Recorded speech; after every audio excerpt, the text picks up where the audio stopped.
Okay guys, short demo lang ng Roland E12 Intelligent Keyboard. Dito nga pala yung switch niya sa likod. Ayan, nag-off siya. Wala ilaw. Ito, adapter type lang siya. Madali lang gamitin. Kakabit ko. And then yung on niya nandito sa likod. Ayan, umilaw na uli. So pagka in-on niyo siya, matic, piano sound siya. Tapos yung volume niya, nasa maximum volume na siya. Ito yung volume niya. English naman yan. So, test natin lahat yung case kung gumagana. 61 case po ito. So, press ko po ha. Kita po ba sa biya? Ayan.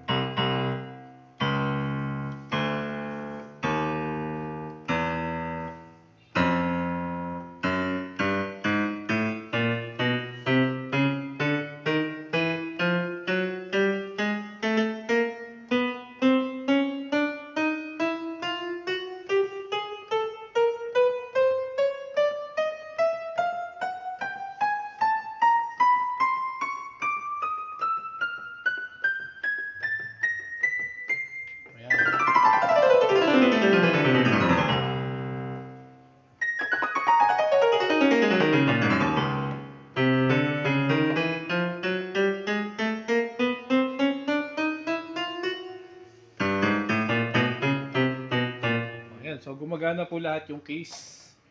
Ang issue lang po nito, medyo madilaw lang po talaga tong teklado. Siyempre sa age na po niya, ano. Pero overall, maganda pa po yung mga ano rito, yung mga sulat niya. Malinaw na malinaw. Kitang-kita pa. Tapos nagpa-function pa siya ng ayos, ano.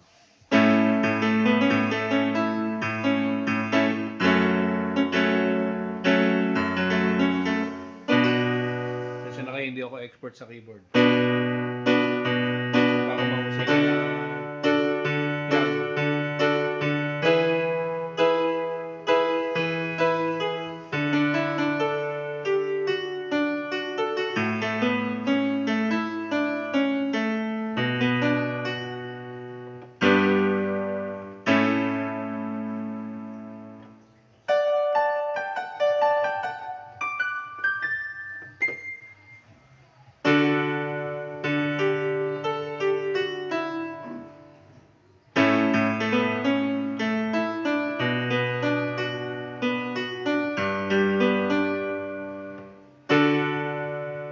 Piano sound niya, pag pipindutin niyo yung tones, ito po yung music style, ito yung tone group A, tone group B.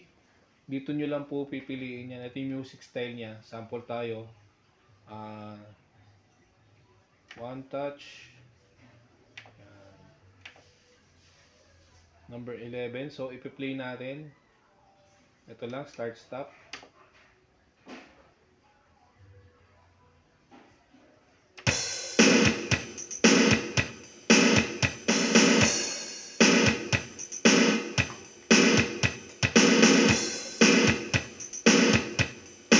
Pwede nyo adjustin yung yung drums, bass, accompaniment.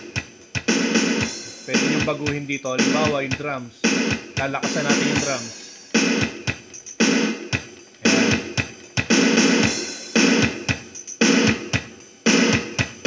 So, tatanggalin ko yung drums.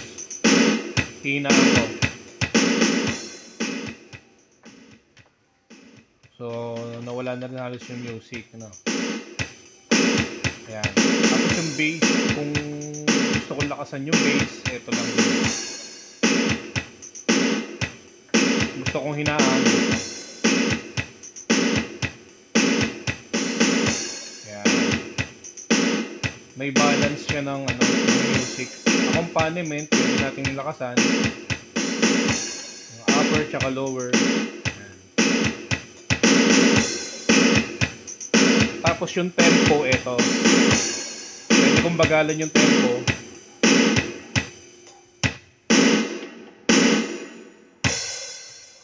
Ayan, mabagal. Bibilisan natin. Ito namang up.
mga music styles niya.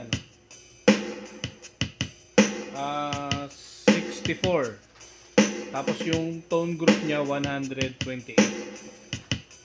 So subukan natin lagyan ng ng synchronization.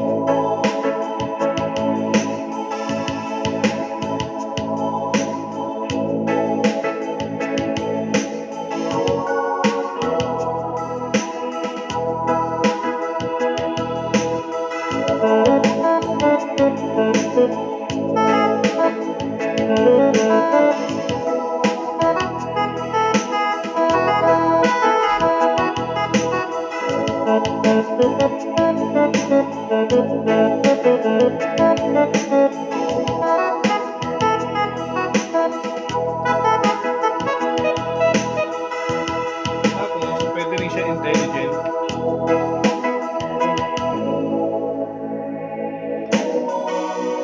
Kung pagpipindot ka, tsaka lang tutunog sasabay yung beat. Mawawala yung rhythm niya. Pero pagka pinindot mo, magkakaroon ng rhythm.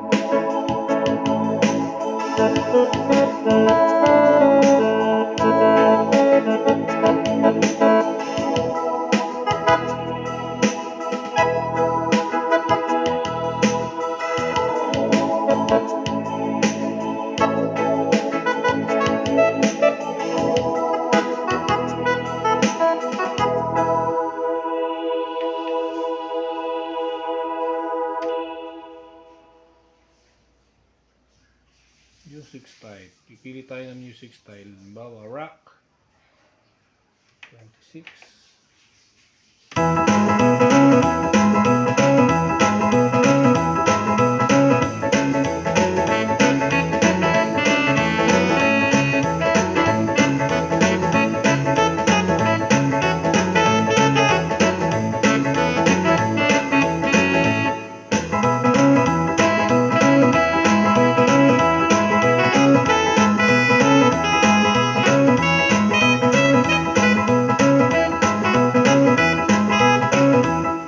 Intelligent siya eh. Pero kung ano lang, synchronize lang na isang pindot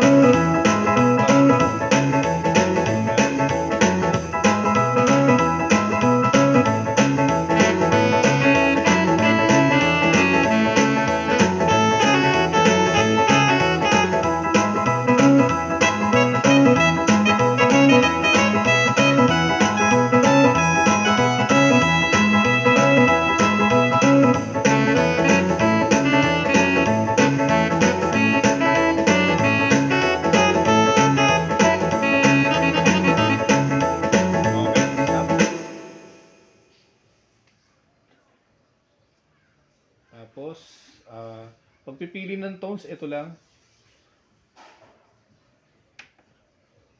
Set B, set A. Dito lang, dito lang pipili. Yan, set A, set B. Pag sa set A, meron tayong 64 na tones. Una, piano, syempre. Number 12.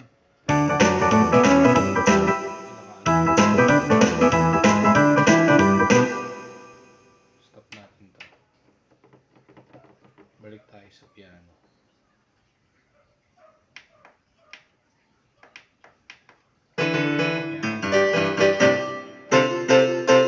Bright piano. Next, 13. So marami siyang tunog. Ito yung tone group niya. Subukan natin sa string 71.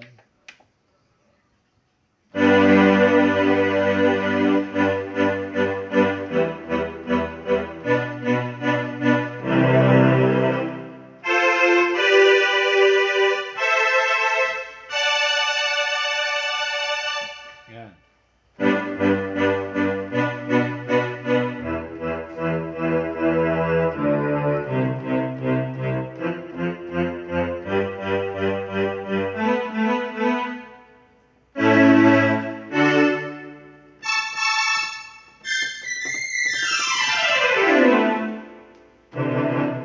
So yan, marami. Pagka Kaya isa-isa natin, maubos oras natin. Marami siyang sounds dito. Pwede pagpilian. Pagdating naman sa tone group sa B, dito lang pipindutin natin.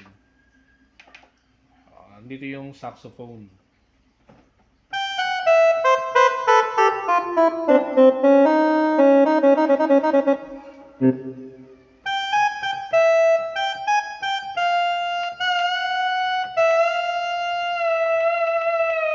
Meron nga pala siyang pitch shift tsaka modulation.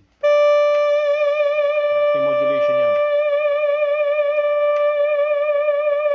Pagka mag-shift ka ng key, ito lang sa pitch pala ito.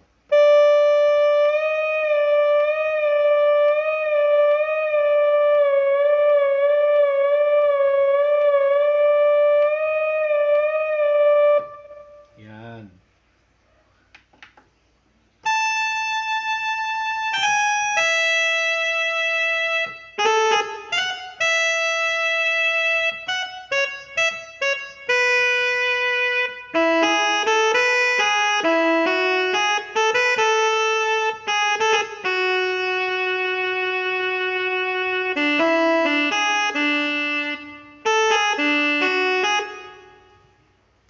Ako lang.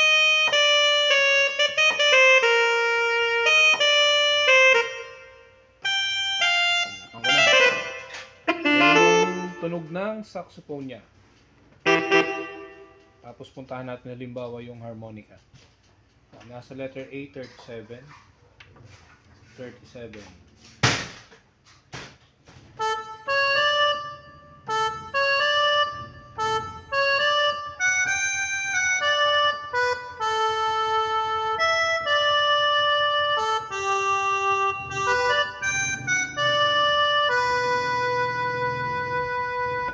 Ayan ang harmonica sound. Meron din siyang piano, percussions, organ, guitars, bass, orchestra, ensemble, brass. Yan, marami. Sa tone group B naman, reed, pipe, synthesizer lead, synthesizer pad, synthesizer effects, ethnic, percussion, special effects. Yan.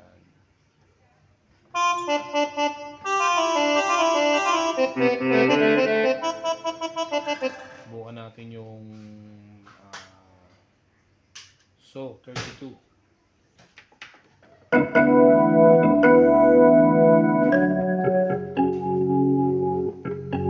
B.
Ayan.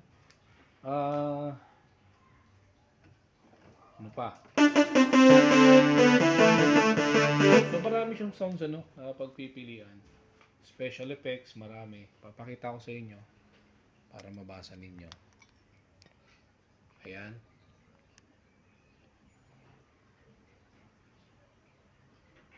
Ayan.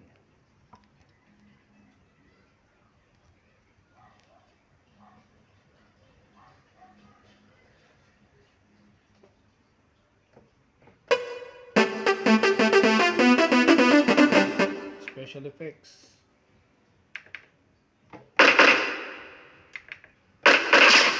Shot.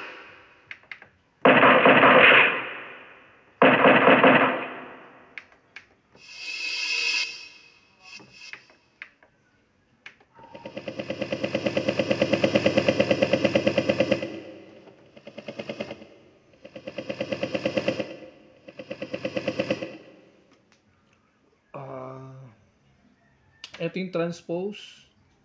Tune, transpose. Ito, chord, memory or Intel. Split. So, kita nyo naman, mababasa naman dito. Demo. Play natin. Tignan natin kung may...